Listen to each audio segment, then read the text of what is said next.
ఓకేనా. అందరికీ నమస్కారం. నా పేరు కంబాల వెంకటేశ్వరరావు, పల్నాడు జిల్లా తెలుగుదేశం పార్టీ అధికార ప్రతినిధిని. నిన్న వైసీపీ నాయకుడు జగన్మోహన్ రెడ్డి గారు ఇక్కడ పరామర్శకని చెప్పని తాడేపల్లి నుంచి బయలుదేరి వచ్చారు. అక్కడి నుంచి దాదాపు సత్రపల్లి రావడానికి 23 కిలోమీటర్లకు గాను 10 గంటల పైన పట్టింది. ఇతను పరామర్శించడానికి వస్తున్నాడా, లేకపోతే ఒక ర్యాలీగా ప్రచారం కోసం వస్తున్నాడా, ఆర్పాటం చేసుకుంటూ వస్తున్నాడు అనేది ప్రజలు గమనించాలి. సంవత్సరం క్రితం చనిపోయిన వ్యక్తికి పరామర్శ కోసం వచ్చాడు, సంతోషం. వచ్చే ముందు గుంటూరు బైపాస్ రోడ్లో ఒక అతనికి కారు తగిలిచ్చేశారు, అతను చనిపోయాడు. అదేవిధంగా సత్రపల్లి గడియాస్తంభం దగ్గర ఒక కుర్రోడు చనిపోయాడు. అంటే కేవలం ఇతను తన ప్రచారం కోసం చావులు 2 వ్యక్తులు చంపేశాడు. ఇది మహా దారుణం.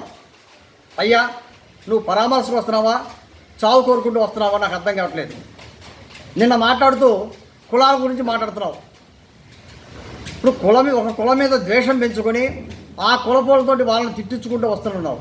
నిమ్మగడ్డ రమేష్ గారిని కమ్మకులం అని చెప్పని ఈసీ కమిషన్గా ఉన్నప్పుడు మాట్లాడావు. అదే కదా వెంకటేశ్వర గారిని, ఆయన్ని కులం మాట్లాడావు. అంటే ప్రతిదీ అమరావతి రాజధాని వచ్చేసరికి కమ్మ రాజధాని అని చెప్పన్నావు. అంటే ఈ విధంగా కమ్మాస్ మీద అక్కస్తోటి రాష్ట్రాన్ని నాశనం చేసినటువంటి వ్యక్తి నువ్వే.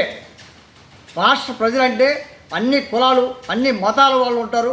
కాబట్టి అందరినీ ఒకే రకంగా ప్రేమించగలిగిన వ్యక్తులే రాజకీయ నాయకులు అవుతారు. కానీ నువ్వు రాజకీయ నాయకుడు కాదు, ఒక సైకోలాగా ప్రవర్తిస్తున్నావు. ఇది భవిష్యత్తులో మొన్ననే మీకు 150 సీట్ల నుంచి 11 సీట్లు పరిమితం చేశారు. రేపు జరగబోయే 29 ఎలక్షన్కి మీరు వస్తారని చెప్పని ప్రజలను మోసం చేస్తున్నారు. మీ కార్యకర్తలు కూడా మోసం చేస్తున్నారు. దీనివల్ల కార్యకర్తలు అపాస్పాలవుతారు, నష్టపోతూ ఉన్నారు. గమనించండి. మీకు ఈ జన్మలో మళ్ళీ ముఖ్యమంత్రి అయ్యే అవకాశం లేదని చెప్పి ఈ సందర్భంగా మీకు తెలియజేసుకుంటూ ఉన్నా.